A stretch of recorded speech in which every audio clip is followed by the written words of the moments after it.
Buenos días a todos al canal. En el aporte del vídeo de hoy lo que os voy a traer es un truco para cuando se empiezan a estropear los limpiaparabrisas, concretamente en este trasero. Ya veis que está hecho mierda, pero está el original. Entonces, ¿qué es lo que he hecho? He comprado uno sustitutivo, pero de marca. Entonces, o sea, sin marca, perdón. Pero ¿qué ocurre? Que no siempre vais a encontrar el mismo modelo o no coinciden perfectamente. Fijaros que este es el sustitutivo. ¿Y qué le ocurre? Que si sacamos el modelo original, vamos a sacarle, vamos a ver. Fijaros lo que le ocurre al modelo original, que con respecto al que hay en la tienda, no es exactamente el sustitutivo por una cuestión de los años, del año de producción.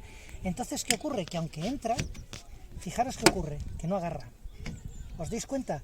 A veces ocurren estas cosas. Entonces, lo que yo os voy a hacer es un trucazo, vamos, es una pequeña truco que podéis hacer para aprovechar el original que no queréis perder y sin embargo cambiarle lo que es la escobilla. Fijaros que esto tiene que ser que funcione, que sea de la misma distancia, ¿vale? Tiene que ser de la misma distancia. Entonces lo que vamos a hacer es quitarle esta escobilla, que fijaros que es un poco flexible, es un metal un poco flexible, y le vais a poder sacar de esta manera. Fijaros, ha salido, ¿vale? Nos vamos al recién comprado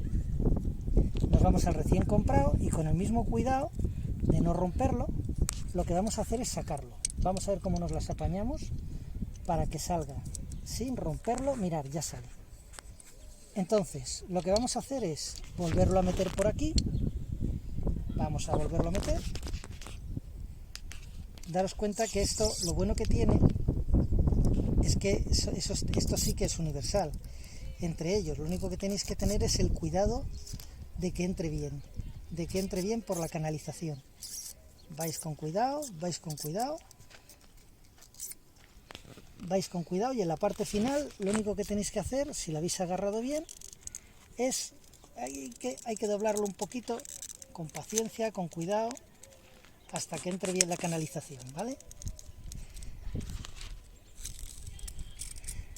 Aseguraros de que quede bien. ¿Veis? Esto, por ejemplo, aquí no me ha salido, no lo he dejado del todo, pero bueno, ahora lo metemos por la canalización bien y ya está. Vamos a dejarle que quede bien agarrado.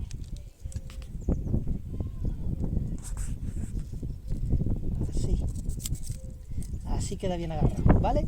Y entonces, el problema que teníamos en este modelo, que no agarra bien, veis que no agarra, no queda bien enganchado, hace que quede solucionado. Tenemos el mismo arco, o como se llame, el mismo lavaparabrisas, que ahora ya sí entra bien perfectamente. ¿Habéis oído el clic? Esto ya no sale y tiene la misma distancia. Y ya está, es un modo de conseguir por muy poquito dinero seguir manteniendo el recambio original y habiendo aprovechado uno que incluso ni siquiera es del mismo año, ni siquiera es un recambio exacto. Así que nada, espero que os haya sido útil el aporte de hoy. Un saludo y hasta el próximo vídeo.